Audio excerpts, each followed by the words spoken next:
Então, boa noite oficial a todos. Meu nome é Célia, coordeno a área de Políticas Públicas e Eventos aqui do Conselho Regional de Psicologia, sou psicóloga e funcionária do CRP. As quartas-feiras no CRP acontecem desde 1998, sempre com um tema central no mês, subdividido, né? Então, os subtemas nas quartas-feiras de cada mês. Elas acontecem de março a novembro, todos os anos. E de 2010 para cá, a gente conta também com a modalidade online. Por isso, a gente precisa, mesmo que a nossa fala possa ser audível para quem está pertinho, a gente precisa usar o microfone para que os nossos internautas possam acompanhar, né, todas as falas, né, as palestras, e depois, na hora do debate também, a gente pede que quem quiser fazer alguma intervenção, algum comentário, pergunta, aguardar a chegada do microfone, para daí poder fazer a sua intervenção, ok? Peço que os presentes desliguem seus celulares, porque interfere na nossa transmissão online. E o pessoal que está acompanhando online, logo abaixo da tela que aparece no visor de vocês, tem um formulário para mandar seus comentários, contribuições, perguntas, enfim. E se alguém preferir usar um caminho talvez um pouco mais custoso, mas enfim, usar o telefone, então liga para 41 3013 5766, que aí a gente traz a voz para o anfiteatro também, ok?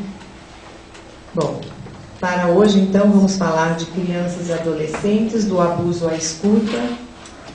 E para esta mesa, pela ordem das falas, eu vou apresentar os nossos palestrantes de hoje. A psicóloga Terezinha Fulca, CRP 086694, formada pela Universidade do Uti do Paraná, possui especialização em terapia cognitivo-comportamental pela Universidade do Uti do Paraná, especialização em terapia sistêmica, trabalha com adolescentes em conflito com a lei, meio aberto, liberdade assistida e prestação de serviço à comunidade. Atuou em ambulatório de saúde mental pelo SUS, com crianças e adolescentes vítimas de violência doméstica e instituição de acolhimento para mulheres em situação de risco, e é integrante da Comissão de Psicologia Jurídica deste Conselho. Psicólogo Carlos Asnar Blefari, nenhuma das duas alternativas.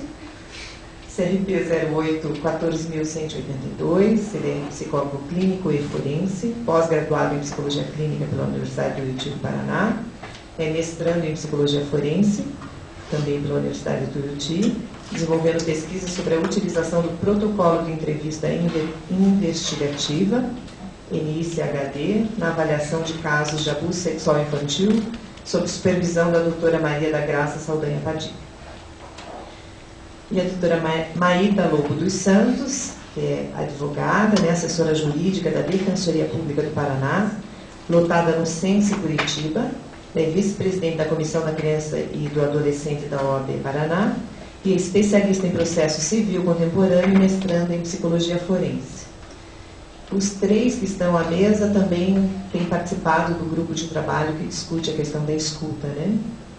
Então, também são parceiros numa atividade aqui do CRP, que é coordenada pela Comissão de Psicologia Jurídica e pela Comissão de Orientação, mas até pela Comissão de Jurídica, até a Maria Tereza está aqui na audiência hoje, né, que coordena esse trabalho, junto com a Estela, né? Então, agora cada um vai ter em torno de 30 minutos para a exposição e depois a gente abre para perguntas, ok? Então, boa noite a todos. Eu agradeço o convite especial da Célia e da Maria Tereza para nós discutirmos aqui alguns aspectos de um tema tão relevante e tão complexo como a violência contra a criança e adolescente. Eu vou falar de alguns aspectos que eu considero importantes E no final podemos também dialogar e discutir e fazer algumas acrescentações. Então, ultimamente, esse tema tem sido amplamente discutido, falado, qual que é a melhor maneira de ouvir a criança, por quem, tem se preocupado em não revitimizá-la, de fato com a proteção, com a ruptura do ciclo da violência, que quando a gente vai trabalhar com a situação da violência, seja abuso sexual intrafamiliar ou outras modalidades de violência, a gente consegue mapear que isso já vem se repetindo de uma geração para outra. E a questão da escuta do abuso sexual intrafamiliar, que aqui a gente vai discutir hoje, ele tem algumas singularidades e peculiaridades, quer dizer, ele tem uma dinâmica própria. É considerado uma das formas mais graves de violência por alguns estudiosos, porque ele abrange a integridade, ele viola a integridade da criança, tem a ver com os aspectos familiares, ele também tem a ver com os tabus sociais de toda uma sociedade. Então ele é um tema extremamente complexo, delicado e que mexe com todo mundo. E o papel do psicólogo aí com a escuta? O que tem a ver? O escutar, assim, entendo, seja em qual contexto for, o acolhimento, o cuidado, de ouvir essa criança, esse adolescente, no seu sofrimento, porque é um assunto que causa vergonha, medo, constrangimento. Então, quando vem à tona, é importante ter esse espaço onde se sinta respeitado, com credibilidade, confiança, porque sempre o abusador ficou no ouvido dela, ninguém vai acreditar em você. Então, é a importância desse acolhimento, que ela consiga falar disso, seja no aspecto no CREAS, na saúde, ou na situação de investigação.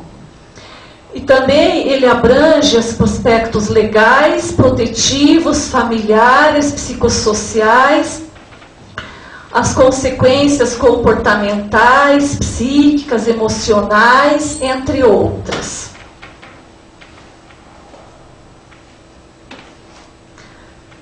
Então, eu procurei aqui definir a escuta no contexto de saúde mental. Ela difere da escuta no contexto jurídico. No contexto da saúde mental, ou seja, na ajuda, no apoio, na orientação, no trabalho grupal que ela vai receber no CREAS, na saúde, ela tem a ver com o atendimento, com a ruptura, com a reorganização familiar. E no contexto jurídico tem a ver também com a produção de provas, já é uma forma mais investigativa.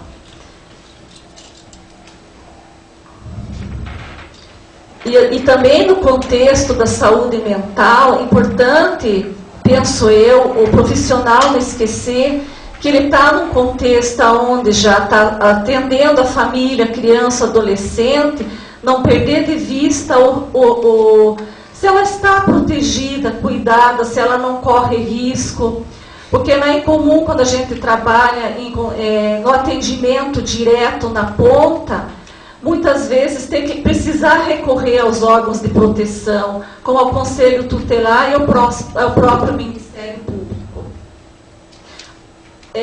Entendo que o acolhimento, o respeito, a credibilidade, esse lugar, o acolher, ele é tão importante, tanto no contexto da ressignificação, da intervenção, quanto no contexto jurídico.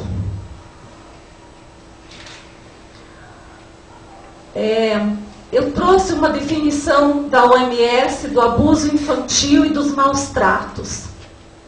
Quer dizer que são todas formas de abuso físico, emocional, sexual, negligência ou tratamento negligente, comercial e outras explorações, resultando em dano potencial ou real para a saúde da criança e do adolescente, para sua sobrevivência, desenvolvimento e dignidade, no contexto da relação de responsabilidade, confiança e poder.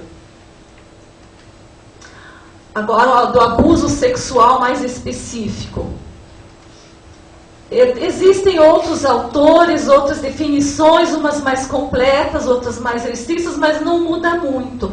Eu escolhi uma mais ampla, que é todo ato ou jogo sexual cujo agressor esteja em estágio de desenvolvimento psicossexual mais adiantado que a criança e o adolescente. Tem por finalidade estimulá-la sexualmente ou utilizá-la para obter estimulação sexual. Essas práticas eróticas e sexuais são impostas por violência física, ameaça ou indução de sua vontade.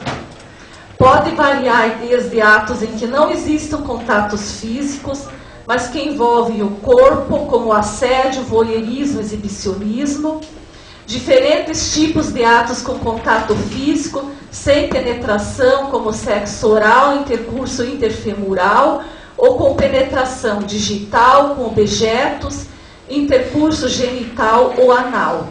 Exploração sexual visando lucro, como a exploração sexual e a pornografia. Então, não é só quando tem o contato físico.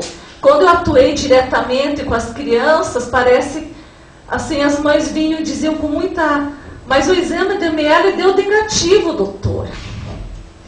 O impacto negativo do exame, do IML... Pelo menos, assim, quando eu me deparei, no ano passado me deparei, ele tem um impacto. Mesmo a mãe protetora, cuidadora, que acreditou, quando a criança revelou, parece que quando dá negativo do IML, às vezes ela pode balançar. E principalmente de álibi, desculpa, para os perpetradores os abusadores de violência, mas o exame do IML deu negativo. Daí você vai explicar que é tudo isso que eu falei, muito mais, mas parece que tem um peso ainda na nossa sociedade, parece que um mito ainda construído, pelo menos na minha vivência, minha experiência, que o abuso sexual tem apenas a questão da penetração. Me deparei ano passado, quando trabalhava na casa de mulheres vítimas de violência, onde também eram abrigadas crianças junto com as mães. Tinham outras modalidades de violência também, como contra a mulher, aonde o cidadão, quando saiu o laudo do IML negativo, ele ia com a folha em alguns lugares falando, vocês estão me acusando, mas o exame aqui deu negativo. E a criança acolhida em uma instituição junto com a mãe, com um grave problema emocional e de violência sexual. Talvez seja um ponto muito interessante a ser discutido, essa questão da prova, que não é só o exame físico, que é abuso, são atos, ou toda qualquer forma que viole o corpo da criança ou do adolescente. Deixa eu ver o que mais. A Organização Mundial de Saúde considera hoje a violência sexual intrafamiliar, aqui específico, como um grave problema de saúde pública, inclusive. E é uma das violências menos denunciadas no mundo. E ela não é um tema novo também, só que agora, hoje, de uns anos para cá, felizmente é um tema que vem sendo falado e vem se dando visibilidade, e se tem pensado em acolher esse sofrimento e as melhores formas de ajudar essas crianças e adolescentes em vários contextos. Para ilustrar, eu trouxe uma pequena pesquisa que Salvagno e Wagner fizeram com 192 crianças e adolescentes de 2 a 12 anos, como assim de ilustração. Então, nessa pesquisa, 80% não deixou sinal físico, 20% apenas sinais físicos. A prevalência de 63% eram meninas. 65% tinham entre 6 e 10 anos. 83% dos casos de revelação foi feita pela própria criança. E 86% dessa amostra não apresentaram exames laboratoriais negativos para DST. Mas o que eu quis ilustrar a importância da escuta, dos aspectos subjetivos, sinais e sintomas das pessoas que a criança revelou do contato, seja como for necessário, penso que cada caso é um caso, que não deixa sinal físico. E tem mais um outro porém.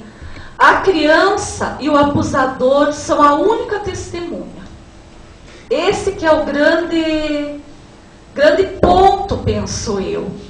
Então, se apenas a criança, o adolescente e o abusador é a única testemunha que acontece entre 4 paredes, o abusador toma todo o cuidado.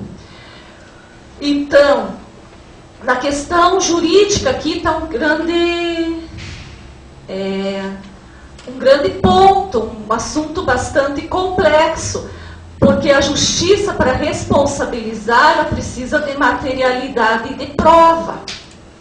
Então, tem se discutido muito se o psicólogo deve contribuir, calorosos e intensos debates quanto a esse tema. Penso eu que hoje já temos uma literatura vasta, estamos amadurecendo, mas qual é a melhor forma, melhor metodologia, como vamos validar essa fala da criança para que ela seja de fato protegida, porque em todos os contextos, penso eu, que o objetivo é o mesmo, é a proteção e a ruptura da violência, que elas não continuem se repetindo. E também, na grande maioria também, o perpetrador geralmente é o pai, o padrasto, o avô, ou alguém que cuida da criança, ou exerce o papel parental também.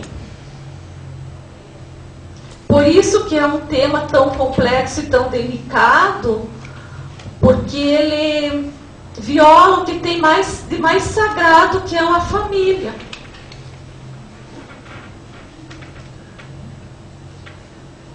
Então, no contexto também jurídico e da proteção, o abuso sexual intrafamiliar, ele é considerado um crime. E o artigo 5º do Estatuto diz, assim também a Constituição, a Convenção Internacional, que nenhuma criança ou adolescente será objeto de qualquer forma de negligência, discriminação, exploração, violência, crueldade e opressão, punido na forma da lei qualquer atentado por ação ou omissão aos seus direitos fundamentais. Outro papel importante nessa temática da violência contra a criança é a rede de proteção. Existem já hoje instrumentos para notificação compulsória, porque o artigo 245 também diz que a notificação ela deve ser feita já quando existe a suspeita, não precisa ter a confirmação. Então aí a importância também de ser pensado de uma forma sistêmica. desde a denúncia até a possível responsabilização, que a criança e o adolescente nessa condição, ele não fique desprotegido.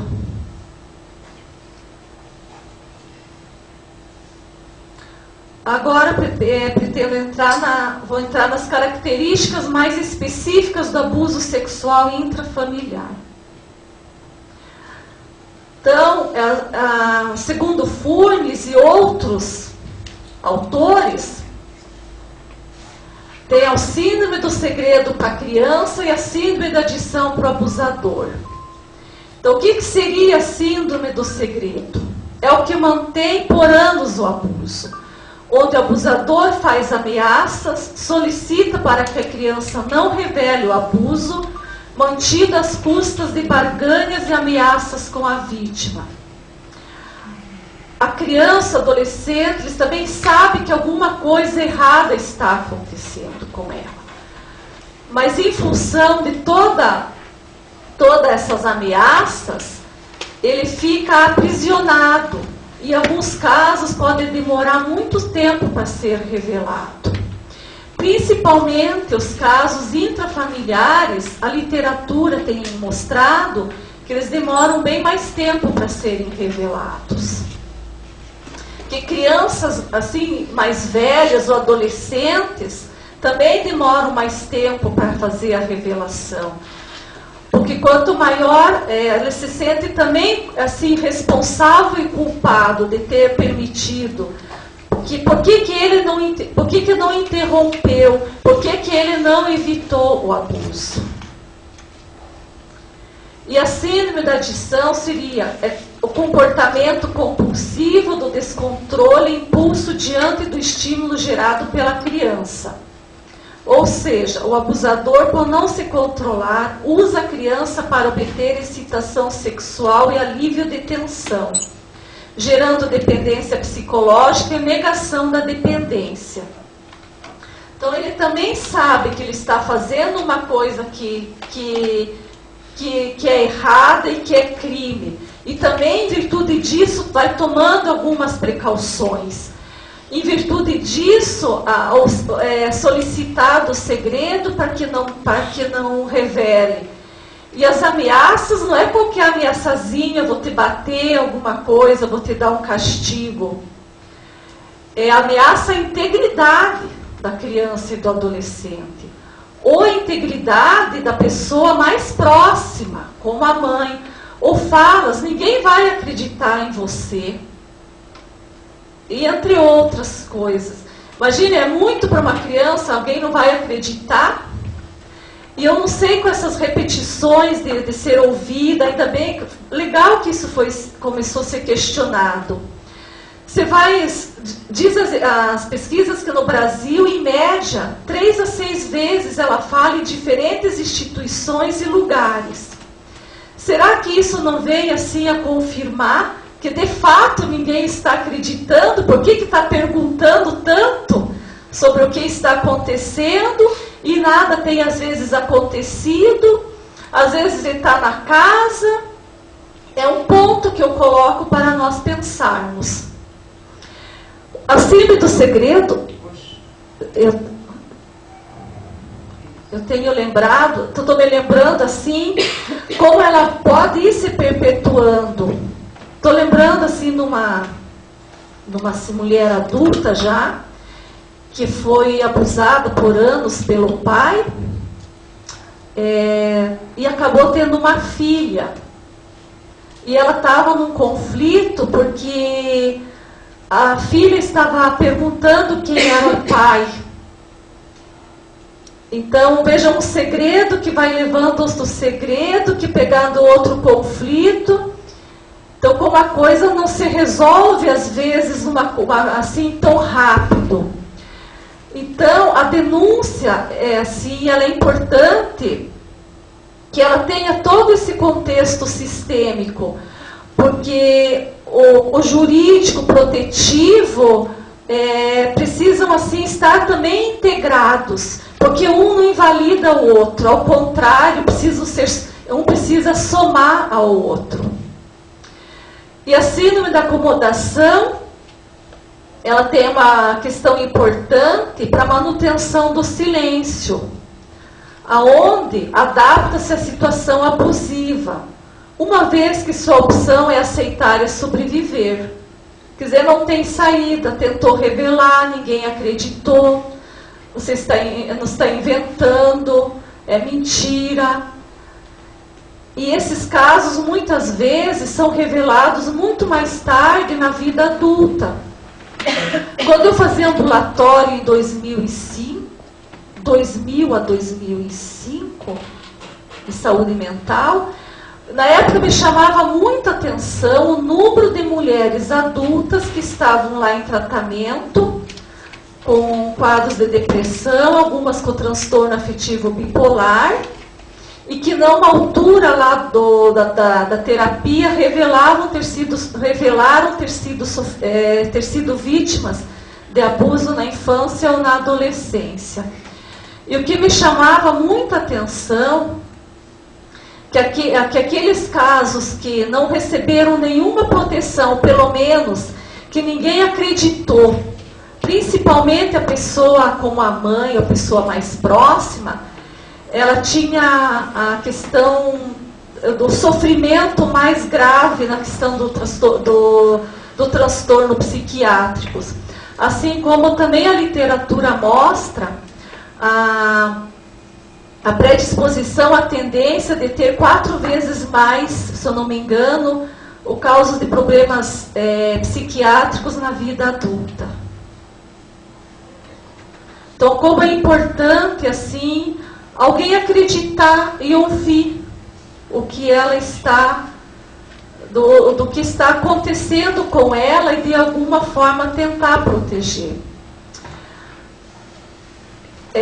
Assim, voltando também à questão da revelação,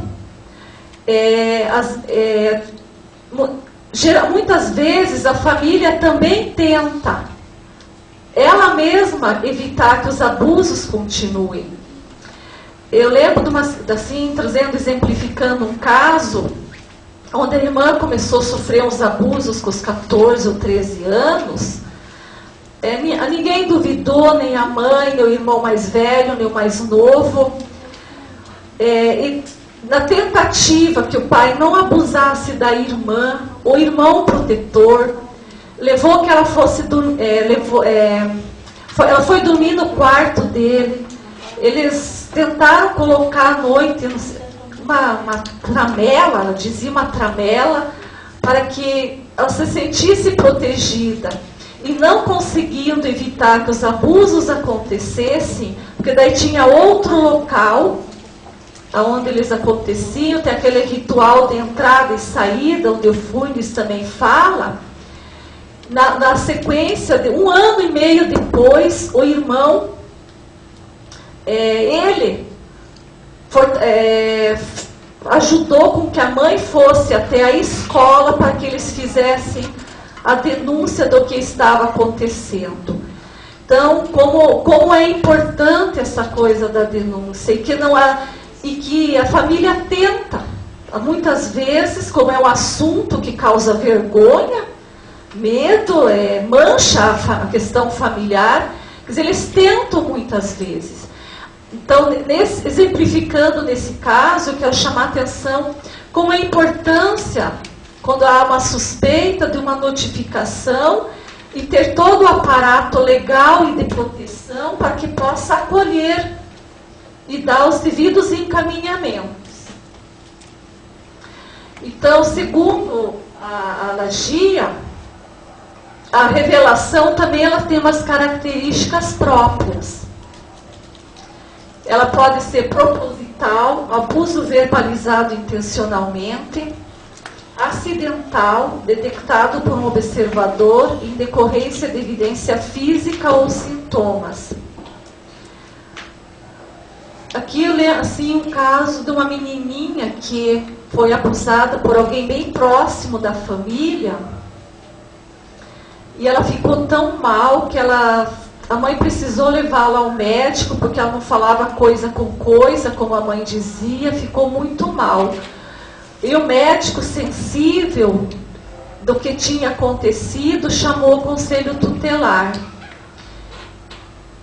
Depois, com todo o aparato que foi se investigando, tinha mais 2 meninas no mesmo dia que foram abusadas. E chegou depois a levantar que tinham 16, pelo mesmo cidadão.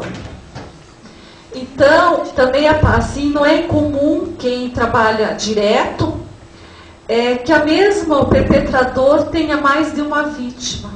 Mesmo no contexto familiar ou extra, mas geralmente o extra também é muito próximo da família, porque o pai dessa menininha trabalhava para esse cidadão e a mãe das outras trabalhava como na casa desse cidadão.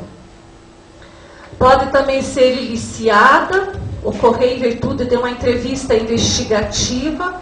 Aqui seja importante o papel do psicólogo no contexto da segurança pública, judiciário. A comportamental, onde a criança demonstra o abuso por meio de comportamento, de comunicação não verbal ou sugestões verbais indiretas, onde a escola, a creche pode ir percebendo que alguma coisa não está indo bem, geralmente também elege a pessoa de confiança para contar. Então, esse seja assim, uma importante, uma questão. Ele já tem sido feito assim, falas, palestras em escolas, CNEs, mas talvez tenha que ser mais intenso ainda, porque é onde eles vão poder detectar mesmo, aonde estão mais direto. E aonde a criança sempre vai ter uma tia, alguém que ela tem mais vínculo e mais confiança. E que todo aquele complô do silêncio também dentro do contexto da família, aqui numa escola, é possível que possa chegar a uma denúncia caso haja uma suspeita. Ela pode ser impedida, a qual escolhe não contar, disparada, que é a revelação precipitada por recordação de memórias reprimidas. Segundo Devoe e Faller, a criança pode revelar em uma única tentativa ou pode ser um processo com várias etapas. As fases desse processo são revelação, descoberta, negação, nova revelação, retratação e reafirmação. Então, aqui, quando, digamos, no contexto jurídico, quando ela volta atrás, por toda aquela pressão da família, que ela também vislumbra as consequências em relação ao abusador, à família, isso acho que é uma questão importante de se ter. Isso não quer dizer que o abuso não aconteceu. E como muitas vezes pode ser complicado toda essa saga e, digamos, chegou na hora de absolvido. Como que fica também toda... Penso que vai confirmar. De fato, ninguém acreditou em mim. Que parece que tem uma coisa assim. Quando a criança revela, tem-se muito isso. Sabe que ela fantasiou? Será que ela inventou? Foi induzida? O profissional que fez o laudo, alguma coisa induziu. Mas parece que quando ela desmente por alguma razão, daí ela falou a verdade. Parece que também há uma negação de querer ouvir. Não é só do tabu da sociedade. Talvez toda uma sociedade, quem sabe até dos profissionais envolvidos, porque ele é um assunto que conflitua, desperta sentimentos ruins. O abusador é visto de forma pejorativa. Tem comunidades que eu já fiquei sabendo e quando acompanhei, que quando houve a suspeita, a revelação, ele teve que fugir porque seria linchado pela comunidade. A questão também do estigma que muitas vezes a criança pode sofrer na escola. Lembro no adolescente já com 14 ou 15 anos, que deixou de estudar porque na escola os coleguinhas a chamavam na época de estupradinha. Muito triste. O padrasto fugiu para não ser linchado pela comunidade. Então, ele desestabiliza muito emocionalmente toda uma família. Por isso é importante, no meu ponto de vista, uma equipe interdisciplinar e toda uma rede de proteção. Eu não acredito que eu, Terezinha, sozinha, daria conta de uma complexidade tão grande. Mas então, acho que é uma coisa assim, que negar, voltar atrás, desmentir, faz parte até do processo de revelação. Que sabe, levando esse conhecimento a vários contextos, começa a se olhar também que não é porque ela falou, desmentiu, voltou atrás, não aconteceu. Isso também é importante no contexto da rede de serviços. Penso eu que aquele caso que é mais difícil, houve o indício, houve a denúncia, a criança não fala, porque muitas vezes ela está com a questão emocional assim tão saliente, com o transtorno de estresse pós-traumático, que essa fase do cuidado, do acompanhamento à família, não seja deixado de lado. Assim, acompanhado, se a família chegou ao serviço, porque se ela não foi, ela pode ter uma medida de proteção aplicada, como o artigo 101 do ECA, pelo próprio Poder Judiciário ou pelo próprio Conselho Tutelar, porque cada família também tem suas dinâmicas. Eu trouxe também umas, assim, que eu encontrei na literatura, que eu fui lendo, e também na época aqui, trabalhando com essa população. As reações significativas pelas vítimas em relação à revelação. A responsabilidade, ela às vezes se sente responsável pela desorganização do ambiente familiar. Mesmo o profissional reafirmando que não é culpa dela, dando credibilidade, mas no fundo, tanto a criança quanto o adolescente se sentem culpados e responsáveis.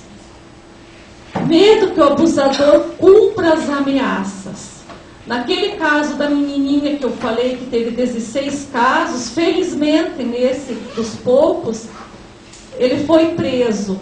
Mesmo ele preso, as crianças tinham medo que ele viesse e cumprisse com as ameaças que havia prometido. A própria mãe também, mas um dia ele vai sair. Quando abrigadas, elas tendem a voltar atrás no relato. Eu já ouvi assim, em questão hoje instituição de acolhimento, a questão de abrigo. Porque lá quando é denunciado, quando é feita a notificação, também o importante é avaliar o quanto de proteção, se a família consegue proteger a criança ou adolescente quando ela revela. E não é incomum a criança ser abrigada. E daí ela também se sentir, ela punida. Porque quem abusou continua, como eles dizem, ele que fez ele que errou, mas eu que estou sendo punida. E todas aquelas situações de abrigo, pressão, não é incomum também que eles acabem voltando atrás no relato. Noeca fala da medida cautelar, aonde, em casos que seja necessário, o abusador seja afastado. Mas o que eu tenho visto é as crianças irem para a instituição de acolhimento. Também, assim, casos assim, então ele desestabiliza muito a família, onde vão se formando alianças, às vezes o irmão fica a favor do pai, outros ficam a favor da vítima. Às vezes todos têm pena também da pessoa que sofreu a violência. Então, ele desestabiliza muito uma família. Mesmo a mãe protetora, ela sente-se muito desorganizada. Por isso que eu acho que é muito importante toda uma rede de proteção de todos os serviços estarem nesse fortalecimento e nessa reorganização também. Da fidedignidade do relato. Padilha e autores internacionais, inclusive, que eu tenho lido, eles falam que o relato inicial da criança é importante porque tende a ser o mais espontâneo, a afirmação menos contaminada sobre o abuso. Quem sabe aqui também seja uma das questões importantes que tem se debatido, a produção antecipada de provas, que possa vir a acontecer já bem na fase inicial, onde o abuso foi revelado.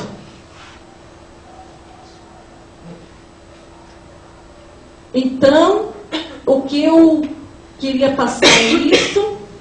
Eu tenho assim esperança que os desdobramentos, tanto no âmbito jurídico, profissional, eles aconteçam a favor das crianças e da ruptura da violência.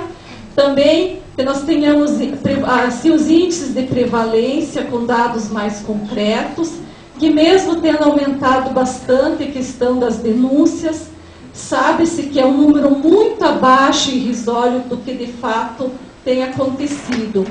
E que principalmente assim, no contexto jurídico, consigamos chegar assim, a uma maturidade da melhor maneira de produzir prova, a metodologia para a nossa realidade brasileira. Já tem pessoas preocupadas com isso. E que as coisas venham a acontecer. Então, muito obrigada.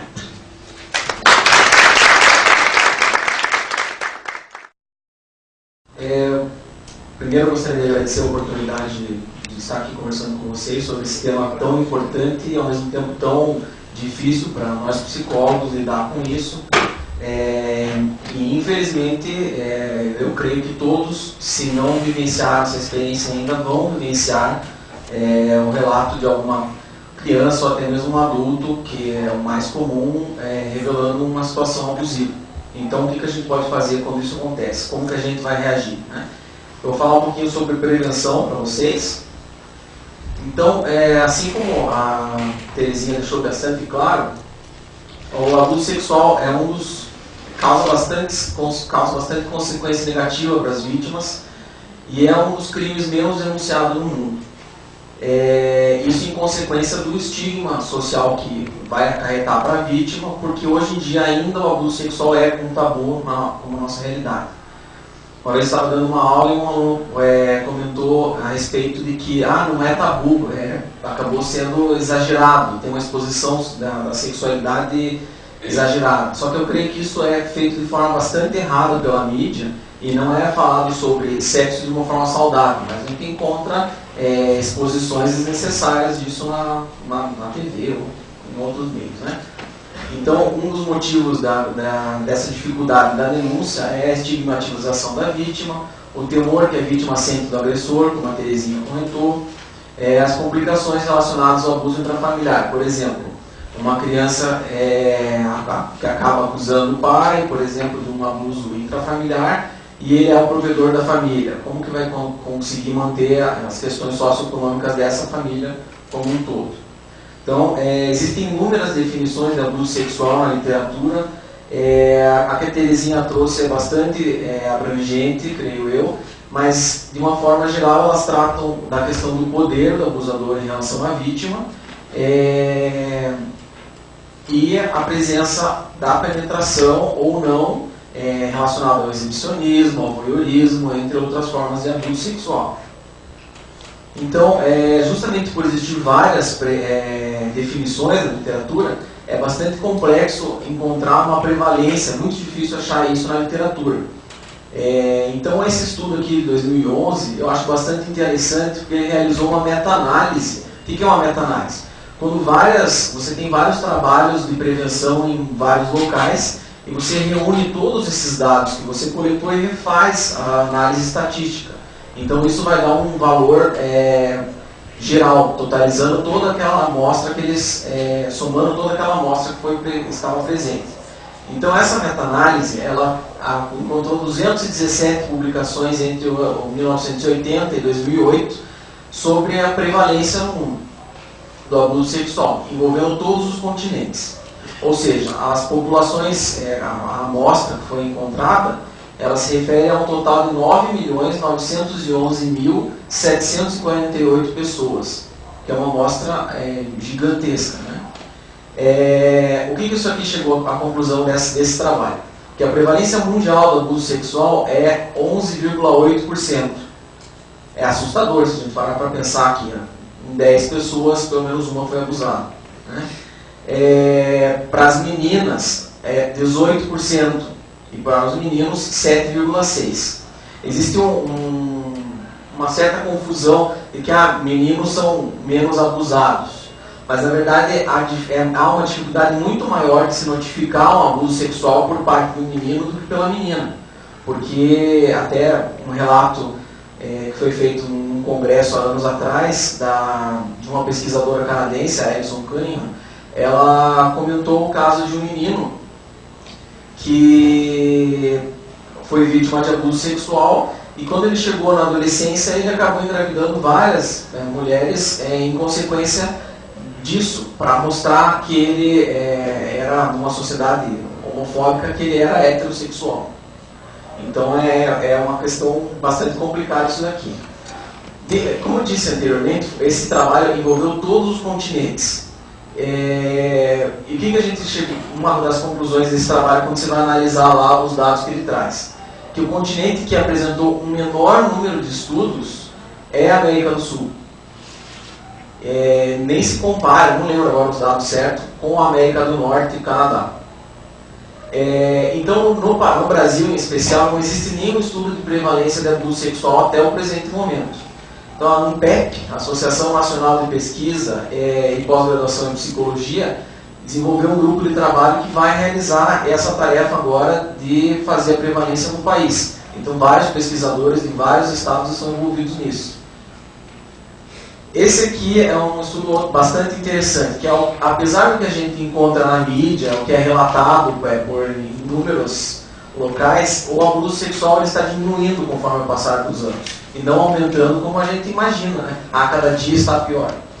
Esse autor aqui, David Finkelhor, ele é considerado pelos pesquisadores o maior estudante, né, o estudioso do tema abuso sexual no mundo todo. Então ele fala algo bastante interessante, porque ele estudou 20 países da prevalência do abuso e ele chegou à conclusão que a prevalência no mundo é muito semelhante à dos Estados Unidos. Então esses dados aqui se referem aos Estados Unidos apenas.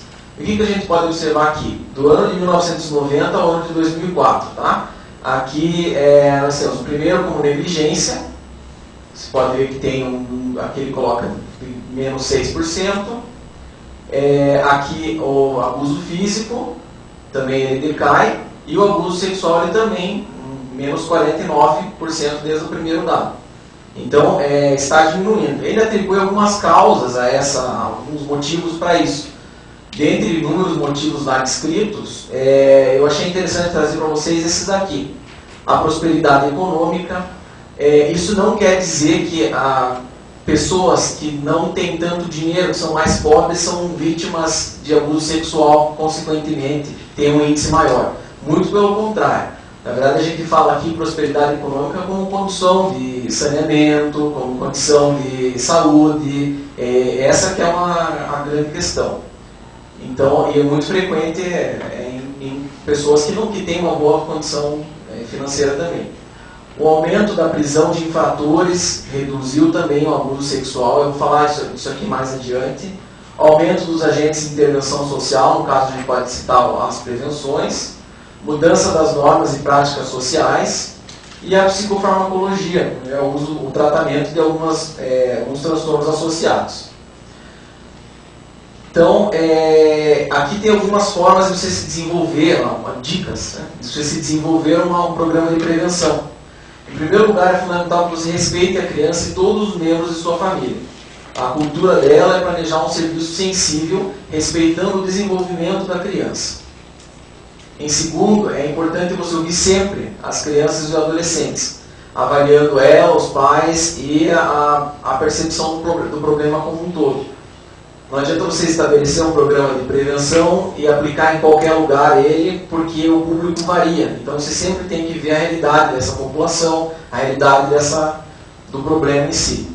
Então isso aqui é fundamental. Né? A prevenção pautada em dados de pesquisas, avaliada pelos profissionais, pelos usuários e pelo próprio pesquisador, uma forma de autoavaliação. O que isso daqui se refere? Que prevenção é sinônimo de ciência. E a gente tem que basear em dados, estatística, a gente tem psicólogo, tem um pouco de trauma, de matemática, né? Mas a gente tem que estar relacionado diretamente com isso, para ver se o que a gente está fazendo funciona ou não. Senão a gente está simplesmente revitimizando mais ainda aquela vítima.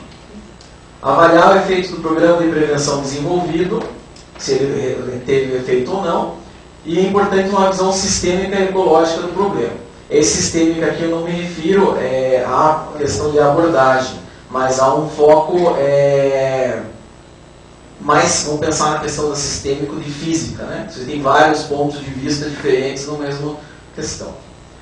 Aqui, essa autora, Wolff, é muito interessante esse trabalho dela, ela descreve a prevenção especificamente para casos de abuso sexual. Aqui, a prevenção primária, ela enfoca escolas, populações em risco, educando crianças sobre abuso sexual, ensinando condições adequadas e como reagir se forem abordadas por um possível agressor, um abusador no caso. O abuso sexual pode ser prevenido se a criança, isso é importante, anotem, tem gente anotando, é importante mesmo. Se a criança precisa aprender a reconhecer comportamentos inadequados de adultos, a resistir a induções, a reagir rapidamente para sair da situação e a contar a alguém sobre o que aconteceu. Os programas de prevenção primária, no caso quando a gente se refere à escola, trazem bons resultados a respeito disso aqui, quando você educa as crianças a ter esse comportamento em frente a uma situação abusiva. Então, isso é importante. Ter informação sobre abuso sexual não é a mesma coisa que ter habilidade para se proteger. A gente pode ver palestras, estudar, é diferente de você treinar isso, você criar essas habilidades para se proteger de uma situação de abuso. A obtenção de melhores resultados com a participação dos pais, envolver os pais nesses programas de prevenção. Educação contínua iniciada pela escola. A escola precisa sempre estar falando desse assunto esporadicamente. E programas de prevenção facilitam uma possível revelação também. Afinal de contas, aquele assunto já está à tona. Se a criança for vitimizada, ela tem uma facilidade maior de falar naquilo. Esse trabalho aqui foi feito pela Maria da Graça Padilha, em 2007, com a tese de doutorado dela. Ela realizou uma prevenção primária com adolescentes e pré-adolescentes em um ambiente escolar. Eu acho que eu trouxe esse trabalho porque, não por ser meu orientador no mestrado, mas por ser algo bastante importante em relação à prevenção primária. É um trabalho inovador, até então não tinha nada no país.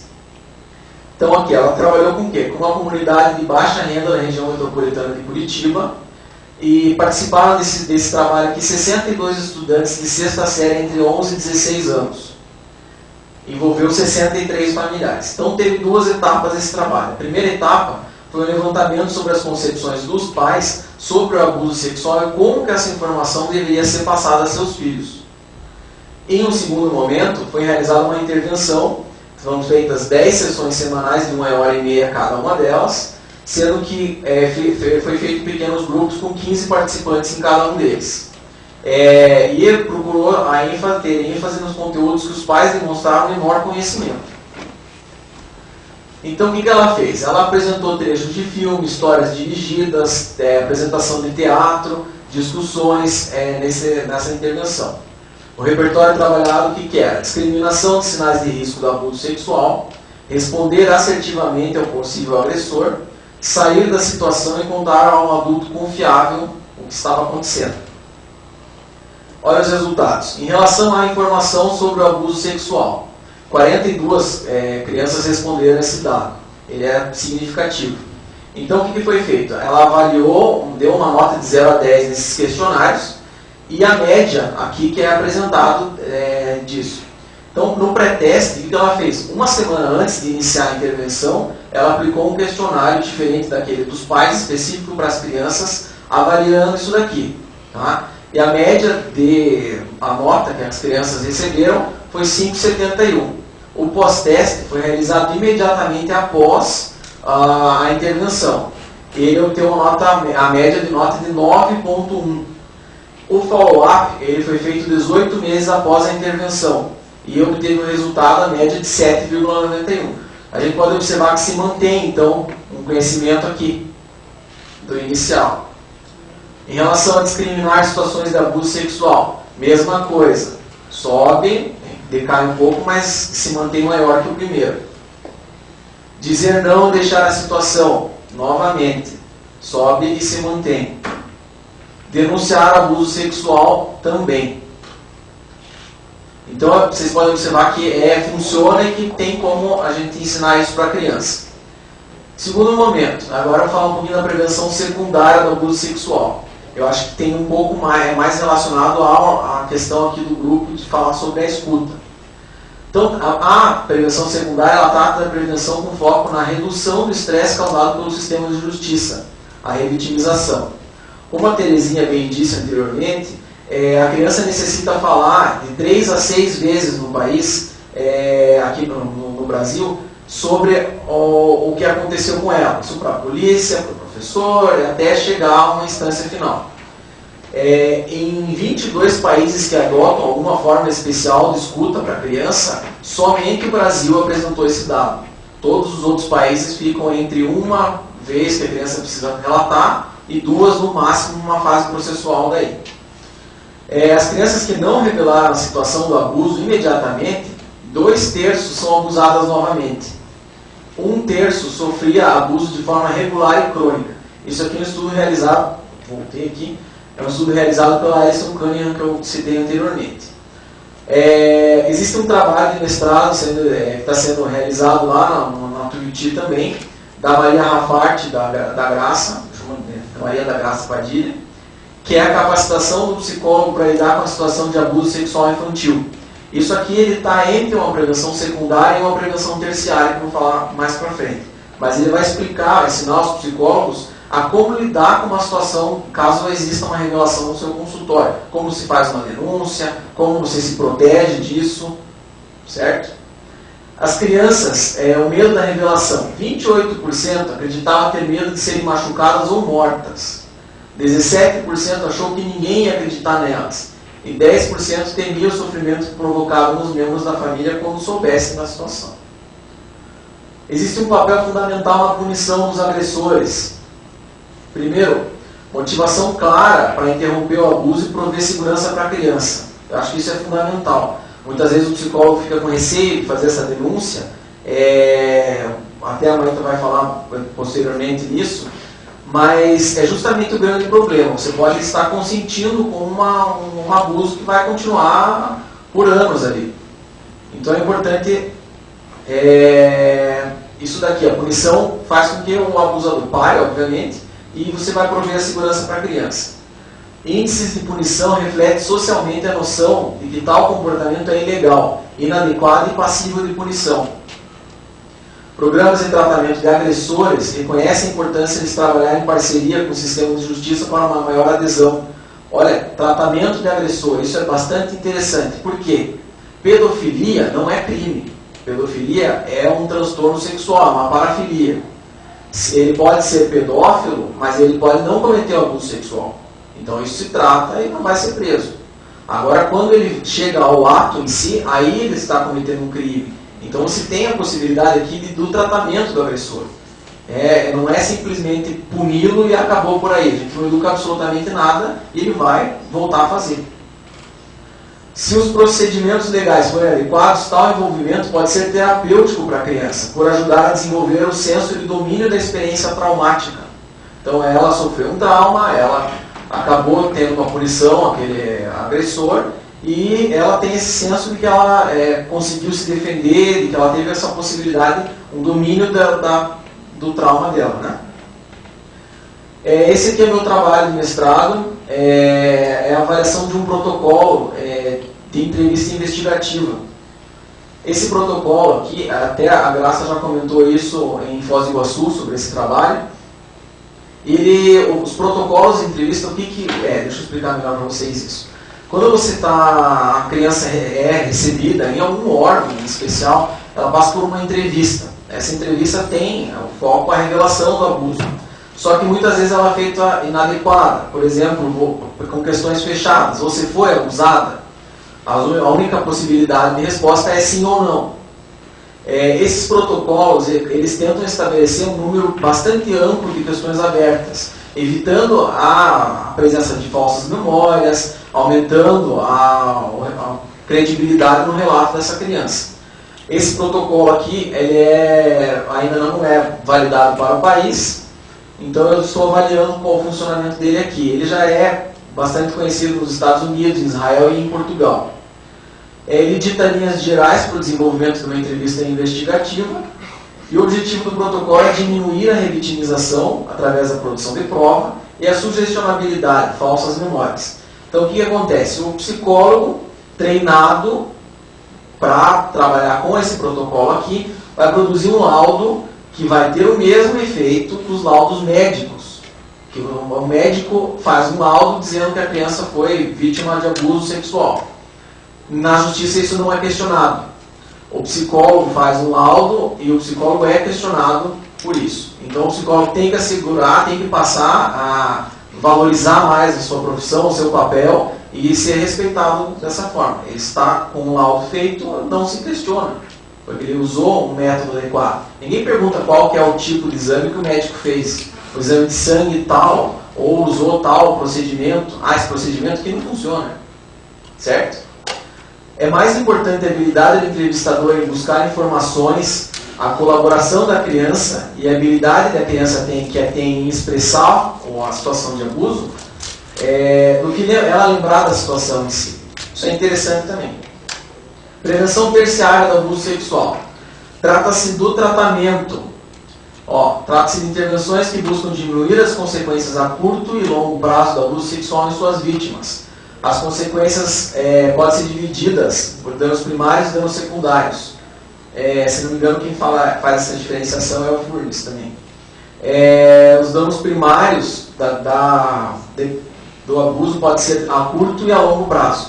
A curto prazo a gente tem a questão da hipersexualidade da criança, às vezes comportamentos mais primitivos dela, ela volta com a enurese, por exemplo, coisas nesse sentido, além do comportamento de isolamento, você percebe que a criança fica mais quietinha, né?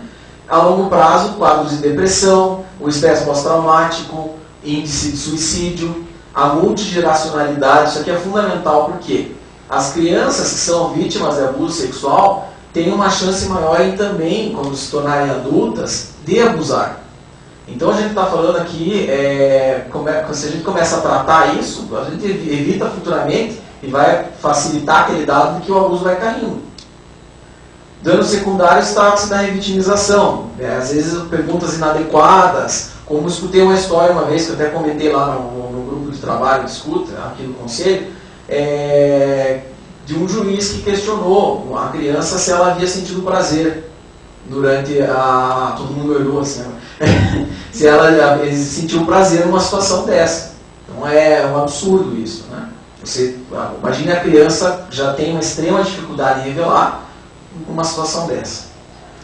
Psicoterapia, uma coisa bastante interessante para nós psicólogos avaliar. Muitas vezes o abuso é apenas revelado em psicoterapia quando as vítimas já se tornaram adultas. Na psicoterapia a gente envolve os atendimentos às vítimas, às famílias e aos agressores. É importante a denúncia e zelar pela sua proteção integral, para que você não se prejudique também com isso, colocando sua vida em risco, por exemplo. É importante uma escuta empática, validando o relato da vítima, sem interpretar o abuso sexual. Isso é fundamental. Se a criança conta para você, deixa claro o que aconteceu com ela, você vai citar alguma coisa, porque isso significa algo, ou você está revitimizando ela. Você tem que escutar a criança, validar o relato dela, falar para ela a coragem que ela teve em expor isso, porque é extremamente difícil. Esse é o papel do psicólogo. Isso aqui é bastante interessante, é um trabalho de 2009, que ele traz um guarda-chuva aqui, como vocês podem ver. A ideia desse guarda-chuva, o que é? É você abrir ele quando você for atender um paciente. Isso não apenas para o abuso sexual e não apenas para os psicólogos, é algo geral. Então os médicos também, e creio que inclusive operadores de direito, todas as profissões devem ter isso daqui em mente. Tá? Esse guarda-chuva, o que ele traz para a gente? A ideia é, quando ele está aberto o guarda-chuva, você está protegendo a vítima ou a pessoa em questão. Então, em primeiro lugar, esse guarda-chuva é formado por 9 itens aqui. Em primeiro deles, o respeito. É fundamental que você aceite o que o paciente teu está falando, que você valide o que ele está dizendo, e acho que é uma questão básica, né? Não tem nem muito o que falar. Respeitar o teu paciente é o mínimo, né? Outra questão é o rapport. Rapport a gente entende pela qualidade da relação terapêutica que tem, qualquer profissão tem com outras pessoas. Então é importante aqui que a gente tenha, ao mesmo tempo que tem um tom profissional, você tenha um carinho genuíno pela pessoa que você está atendendo. É uma questão empática, de respeito, não apenas você ser frio no atendimento e nem você se envolver com uma amizade com esse paciente. Não é essa a questão, mas é você respeitar ele. Aqui, taking time, que se refere como tendo tempo, né? É fundamental isso. A globalização, a presença das pressões do sistema de saúde impede que a gente atenda o paciente no tempo que ele merece, no tempo que ele precisa. Eu lembro que eu trabalhei num ambulatório de saúde mental também, que no tempo que eu atendo atualmente no meu consultório 4 pacientes, eu precisava atender 16 lá. Então e se eu não atendesse nesse formato, seria considerado um absurdo. Como que eu tenho que cumprir meta, né? Então, isso aqui você tem que respeitar. Imagine você vai atender uma criança que pode fazer uma revelação de abuso sexual e você fala para ela assim, tá, e daí, o que aconteceu? Fala mais. Então tá bom, então agora a gente faz lá uma receita, no caso do médico, ou nem dá bola que a criança está falando, e em 15, 20 minutos você tem que mandar ela embora porque tem outros 10 pacientes esperando. Eu tenho o costume de respeitar o tempo, né? Inclusive na época que eu trabalhava no ambulatório, o que me resultou uma cadeirada uma vez, uma paciente, que já fazia horas que ela estava esperando. Sharing information aqui. Cuidado. Compartilhando informação. Essa questão de compartilhar informação por exemplo, assim, as vítimas, normalmente elas vão para o consultório sem saber o que vai acontecer. Não só a vítima, né? A gente chega por exemplo, no meu consultório eu não tenho divã, porque eu sigo uma linha que não é a psicanálise. Então, os pacientes às vezes chegam ansiosos com o que vai acontecer ali e perguntam, cadê o divã? Eu vou deitar aqui? Você vai colocar uma musiquinha? Você vai acender um incenso? E você não tem essa noção, né? Cadê os cristais, os florais de Bach? E você acaba simplesmente mantendo aquela postura ali e a pessoa não sabe como lidar com isso. Então é importante que você compartilhe o que é o psicólogo, o que o médico vai fazer. Por exemplo, quando a criança chega lá no IML, o que vai acontecer? Como que vai ser? Né? Sharing control, o que é compartilhando o controle. Isso daqui é bem interessante também. O profissional de saúde, no geral, tem um status social que infelizmente se coloca como superior ao seu paciente. Tanto que a gente chama erroneamente de paciente, né? Já é uma postura passiva para aquele que você vai atender. A gente tem que chamar de cliente. Eu mesmo cometo esse erro várias vezes. O que acontece? as pessoas que são vítimas de abuso sexual, elas perdem o controle do próprio corpo, o controle de si, porque elas são violadas ali de uma forma gritante. Então você tem que compartilhar o controle, até a que ponto você pode chegar, o que você pode fazer, e respeitando o seu cliente também. Aqui, ó, respeitando fronteiras. Isso aqui também é importante. O indivíduo, ele é proprietário de sua história. Então, se você tem um profundo conhecimento sobre abuso sexual, sobre depressão, sobre estresse pós-traumático, você tem que ter esse conhecimento em paralelo. Mas cada indivíduo é absolutamente diferente. Você tem que compreender isso e respeitar ele. Então você vai fazer uma pergunta assim, oi, meu nome é Carlos, sou psicólogo, então me diga, como foi o abuso? Não, você tem que fazer o rapport, você tem que respeitar perguntas delicadas, avaliar até onde você pode chegar, perguntas que não sejam invasivas, inclusive. Esse daqui é aprendizado mútuo. Aqui a vítima muitas vezes, ela nunca teve a sensação de segurança, porque passou a vida inteira sendo abusada. E ela vai aprender essa sensação de segurança somente lá no teu consultório, muitas vezes. Por isso que você tem que levar em consideração isso e abrir o guarda-chuva lá, né? Não literalmente. Os profissionais, por sua vez, eles devem aprender sobre o significado do abuso sexual na vida do indivíduo. Como eu disse anteriormente ali, somente a pessoa sabe a dor que ela sente daquilo. Compreendendo uma cura não linear. Muitas vezes não, né? Eu creio que sempre, relatar uma situação abusiva traz um quadro bastante significante de ansiedade, de medo e de consequências fisiológicas até. Então muitas vezes o teu clientinho lá, ele vai falar, vai demonstrar bastante dificuldade naquilo e na sessão seguinte ele não vai mais tocar nesse assunto. Você tem que respeitar, porque como eu disse assim, não é linear, não é... Em 10 sessões nós resolvemos o seu abuso. Não é assim, né? Então você tem que respeitar. Ela vai falar, ele não vai falar mais. Aí lá pra frente ele vai voltar a tocar nesse assunto. Certo? Aqui, demonstrando uma compreensão sobre abuso sexual. Isso aqui eu acho bem bacana. Também a tradução está meio ruim isso daqui. Mas ele se refere ao quê? Por exemplo, você vai no consultório, no meu caso lá, no consultório que eu atendo, ele é integrado com uma esteticista, com um médico, dermatologista, com um dentista, outros psicólogos. Então vamos supor lá que no dentista vá uma pessoa que é vítima e não sabe o que fazer em relação a isso.